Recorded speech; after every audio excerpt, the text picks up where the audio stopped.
Hi, this is Robert Jean here in Greece. This is my last day. So I've been here for about 6 weeks. Well, I went to Israel as well for 9 days. And it's been really a pretty amazing experience this time.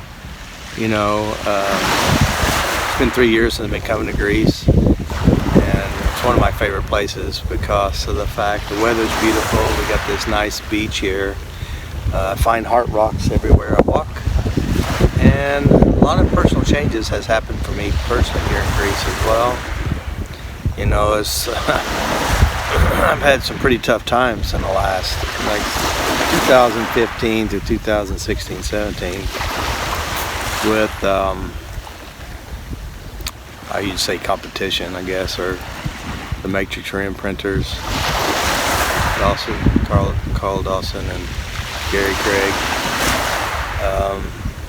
Was not easy. A lot of tapping going on.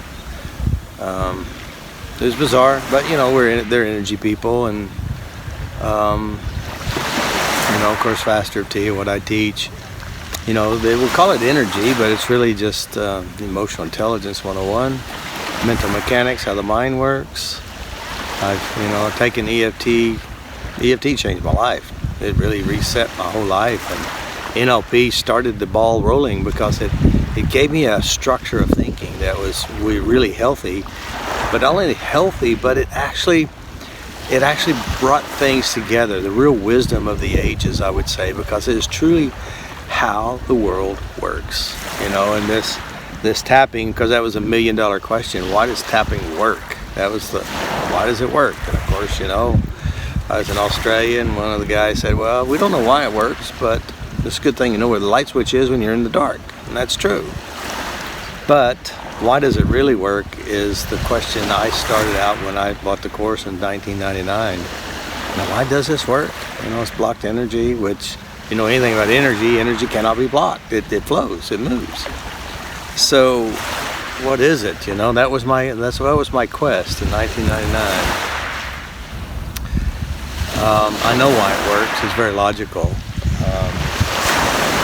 Because, you know, we have the mind, the mechanical mind part. You know, we're talking about, you know, how the brain actually operates. Now, you know, for years I didn't want to look at that part because I didn't care about the physical mechanics. I want to know how to do it from inside your head. That means you go inside your head, you figure out, you have a picture, you have a sensation, you have a feeling, you have sounds, you have what's going on inside your head. Because honestly, you can spend years and years and years understanding the mechanics of what the brain actually is doing, and study about the peptides and the you know, the cortisol and all that. You won't change your problems. You'll just have good understanding what's happening inside your head when you're going crazy, which is not going to solve your problem. So I look at this and I go, okay, what is going on inside the mind? And so this year I thought, well, I'm going to look at the mechanics because I have my own understanding of what's going on, and what I do works. It's amazing, it's fast, it's direct, it's directing the unconscious, and I created an entire system on what happens inside your mind and how to change it. That's the key, how to change it. So, you know, although Carl Dorsch from Dover, he said, Robert, you should look into the physical mechanics. I said, listen, I don't want to know the physical mechanics. I want to know how to change it inside your head. That's it. Well, this year I looked at that, and there's a part where I call in the upper mile of the world, which how our brains actually encode memories, and one of the ways it encodes is, you know, it's visually, auditorily, kinesthetically, taste and smell. And I put also in there what we call the programmer or the organizer. You know, because I didn't know the mental physical mechanics, so that's what I called it. The organizer is the brain, the part of the brain that starts organizing all the information and will utilize it on you, use it and utilize it on you at the right time or the bad time, depends on how you perceive it. So this year I started looking at that. I started looking at the physical mechanics, and I just discovered some really, I was on the right track. And so, you know, one of the things we talk about, why does tapping work? Well, if you understand how the brain works mechanically and internally, when you go to a memory, I always say you go into a trance. That means you start to feel as if it was true. You start to feel and re-experience it. All right, and that's what I always said, which is true. you go into a state of hypnosis. Now, of course, the idea and the concept was, I got it from Monsters and Magical Sticks. There's no such thing as hypnosis. Basically saying you're always in a trance. So, concept, now I'm looking at it mechanically. And, you know, of course, we got the limbic system, and there's pieces to the limbic system. One, the amygdala, the hippocampus, and it's all right there by the reptilian brain, which I call the survival part of the brain. And it's basically this system.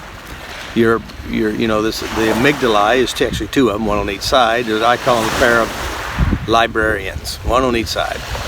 And they've had about 50 cups of coffee. So these girls are just super fast at organizing, sorting out, and bringing to you whatever you call for. So even as I'm talking, this part of you is actually bringing in thoughts and ideas, maybe memories or something. And what happens is this part of us, how the brain works is that when I start talking, I say, think of a dog. All of a sudden you're unconscious, which is your operating system, the limbic system, will pull up a memory, a visual cortex, auditory cortex, motor cortex, all this all at one time. And what happens is that you could get what you call a dopamine dump, which is a really good feeling, or a cortisol rush, depending on if it's stressful or emotional. And we call this an autonomic trance. And an autonomic trance is what your whole entire system responds, goes into the fight or flight or freeze fright or a wonderfulness, and then you go into this trance. Now this is actual mechanics of the mind. So I spent a lot of time understanding this, and so why does tapping work? It's very simple. Because when we talk about a memory or a problem, you go into a autonomic trance. That means you go into a state, a hypnosis, and you start to feel as if you're there. The brain has an amazing ability to update itself. That means you went to the sea, and you're caveman, cavewoman, and you had a good experience at the sea. You caught some fish, but one day there was a barracuda or a shark or something that bit you or got you, or a jellyfish. Then all of a sudden your brain starts to say, hey, it's not so safe anymore. We have new update here in the brain. So the brain will actually take the sensations, emotions, pictures, all this stuff, and link it now to the ocean. Now you will have a cautious ocean experience. And this is how the brain actually updates it. Updates memory. Well, if you understand that, then you can also update bad memories by merely adding to the system. Because when you go into trance, and I always say that tapping is a relaxation process which gives your brain a different sensation, which is a relaxed sensation, and it's going to take this relaxed sensation and associate it to the sea now.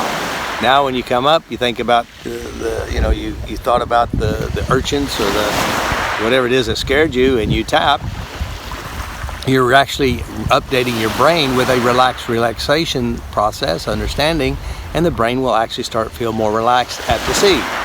And this is how PTSD works. All of our traumas, everyone has PTSD. Some have it severe war, abuse, trauma, whatever it is. We all have it because it's from our past, post. So some have big trauma. So I'm an expert at big trauma. We're talking about severe possible traumas. In order to update the memory of trauma, you've got to have a bigger system. You have to operate in a bigger way to disrupt the dopamine, the serotonin rush. And as you start tapping, relaxing, and we have a process called defractionation, which actually creates a total opposite to what you are in. And oftentimes you have a dopamine rush, which means you're crying, and we do something very skillful, and all of a sudden you start laughing. You start laughing at a problem, how ridiculous it is. And I've got a lot of videos that you can see me doing that. It's because we're doing a what you call a bad good collapse to rewrite memory. I know this is a lot of stuff, and most of you probably may not even understand what I'm talking about. Here's the facts. You can change your mind, you can change your memory by merely operating within the mind system. And the mind system is pretty simple when you understand that you're not broken, there's nothing wrong with you, it's not blocked energy, it's not your curses, it's not your genetics, it's not your parents, it's just how your brain has encoded memories and references, and you can change those when you learn how to change your own self and mind. So anyway, this is Robert Smith. I'm here in Greece. I know I probably just dumped a bunch of information on you. Do learn more. Learn more how to change yourself. Learn more how to change your life. Learn how to create the life you want by changing your mind. Change your life by changing your memories. And if you change memories, just remember, the smart part about you keeps the good lesson. You know, you become wiser. Holding on to the fear actually helps you recreate, re-experience, and redo the fear over and over again in your life. And so we don't want that. We want to have personal power and control. So anyway, this is Robert here in Greece. As I always say, learn to like yourself, love yourself, be kind to yourself. Because what you do inside yourself, you know you're going to end up doing to your children or people you shouldn't do it to. So anyway, talk to you later. Peace. Ciao.